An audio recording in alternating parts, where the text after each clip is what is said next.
And joining me now is a very special guest from New York. Michal Maayan is Deputy Ambassador of Israel to the United Nations. Appreciate you joining us, Michal, there from New York. I want to ask you right away. It appears at the moment Israel is heading for a headlong collision with the United Nations and United Nations Secretary General Guterres in particular. Your ambassador to the UN today calling for him to resign immediately because of his comments on the Israel-Hamas war. Am I correct? Thank you for having me, Rajiv, and talking about this very, very important subject. I have to be very honest with you. I don't think there's any Israeli right now that isn't deeply disappointed from the Secretary General's statement last night. He was actually justifying the horrible massacre of October 7.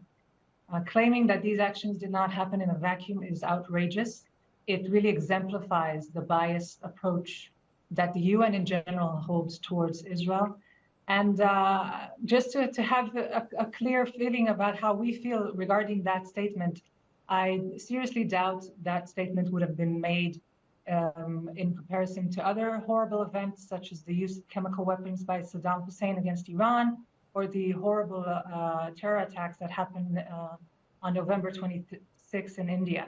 So this attempt to contextualize and justify the events is seen very gravely, and our expectation in Israel is for the Secretary General to issue an apology and retract that statement. No, Ms. Maayan, you're calling for an apology. The fact is, Mr. Guterres has made a statement which he's posted on Twitter, X that is, the grievances of the Palestinian people cannot justify the horrific attacks by Hamas. Those horrendous attacks cannot justify the collective punishment of the Palestinian people. And then he goes on to say that effectively the rules of war must be obeyed. What's the problem you have with that statement? Yes, but again, I think this is another example of a narrative that is being portrayed by the Secretary General and by the UN. Israel is at war. We are at war with a terrorist organization, which is Hamas. And the fact that the Secretary General cannot put the responsibility on the war, on the suffering of civilians, both on the Israeli side and the Palestinian side, on the Hamas terrorist organization, is a problem when approaching the situation and the conflict we're having right now. So, of course, he had some strong statements, and he began his statement by saying that there is no possible way to justify these events. But then he continued with that very poorly choice of words about the events not happening in a vacuum. And again, we expect Secretary General to really retract that statement and show Israel that the UN and himself are not holding this really horrible narrative regarding the horrible massacre that happened on October 7th. Ma'am, I don't think that is just Guterres' narrative. A number of world leaders with due regard are saying, yes, what Hamas did on October 7th is terrible, is brutal.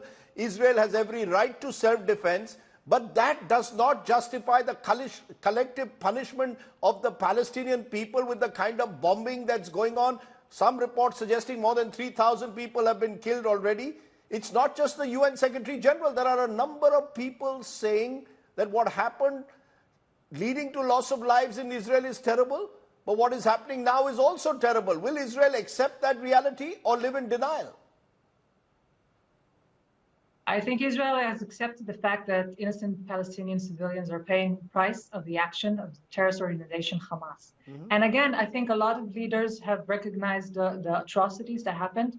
Some leaders, unfortunately, a lot of the leaders in the Arab world and in the Middle East have not yet condemned these actions, have only spoken up when civilian Palestinians have suffered from the terror that Hamas is inflicting on the region. I would argue that Hamas has committed horrible atrocities. He also took more than 200 hostages, and he's also Hamas, the terrorist organization Hamas, is holding more than 2 million Palestinian hostages and has no problem in sacrificing them in a horrible war.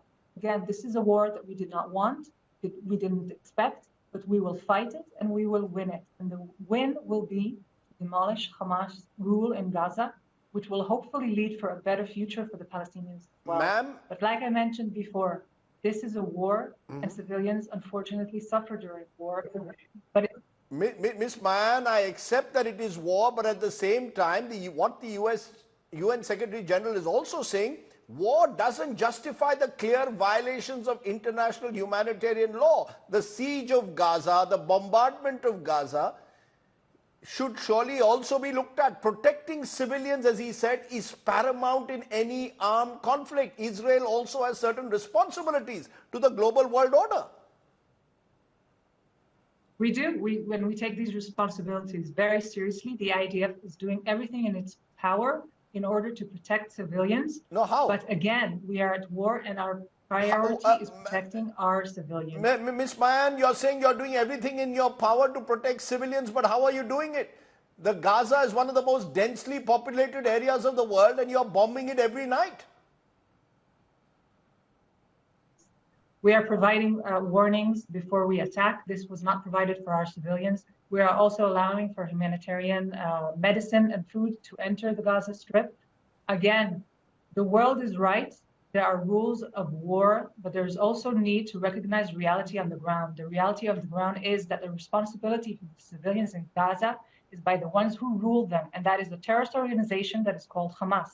And when the Secretary General ignores that, when countries ignore that, they are not contributing to anything for the well-being of the Palestinian civilians. They are playing into the narrative of a terrorist organization. They're echoing lies made by this terrorist organization. I respect your viewpoint, but do you believe, Michal, Maayan, that these bombings are actually going to end the terror organization called Hamas? Because I'm hearing voices, including within Israel, Israeli journalists who have spoken, who fear that these kind of attacks will only create more Hamas-like organizations because of the brewing anger on the Arab street. Does that worry Israel at all?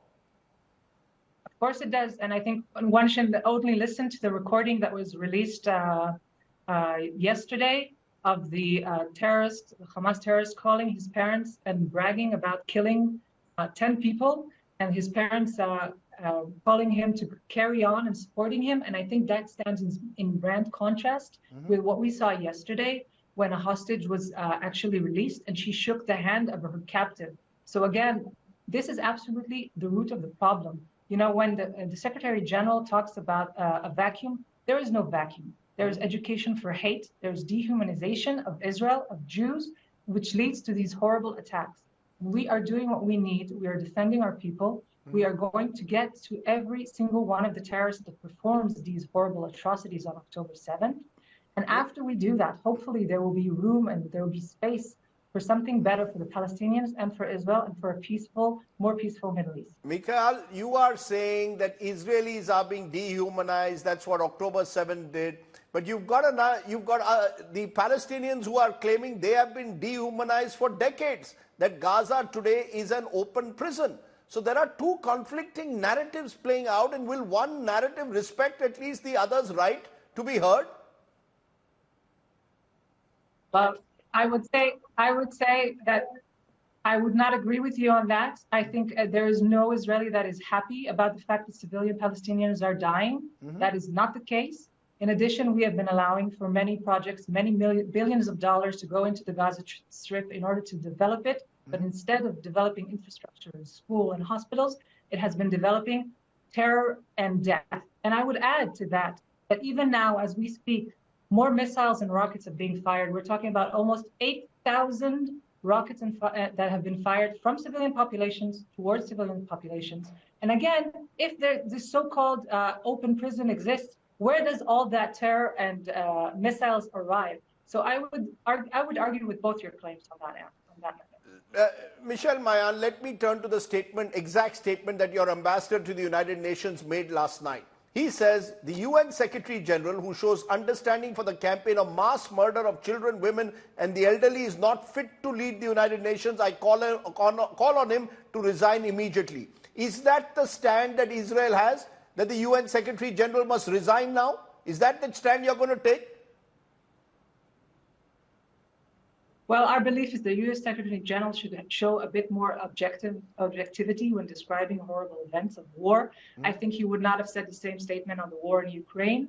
And I think he should really consider his statement and show some remorse about that very unfortunate statement. That was also our official press release. And I can't blame our ambassador in New York for making that strong statement. Like I told you, everyone in Israel was deeply offended by the fact that the UN Secretary General, an organization that was established on the basis of never again, has given an attempt to contextualize and rationalize the horrible massacres of October 7th. I will ask you again, ma'am, are you calling for his resignation? Are you saying that Mr. Guterres is unfit to lead the United Nations, or was that a statement made in anger? We are calling for some soul searching on the Secretary General and some serious remorse on his part, and not the continuous biased stance towards Israel in the UN. Okay. Michal, Maayan, for joining me there from Geneva, UN Deputy, Israel's Deputy Secretary General to the United Nations. I appreciate you joining me.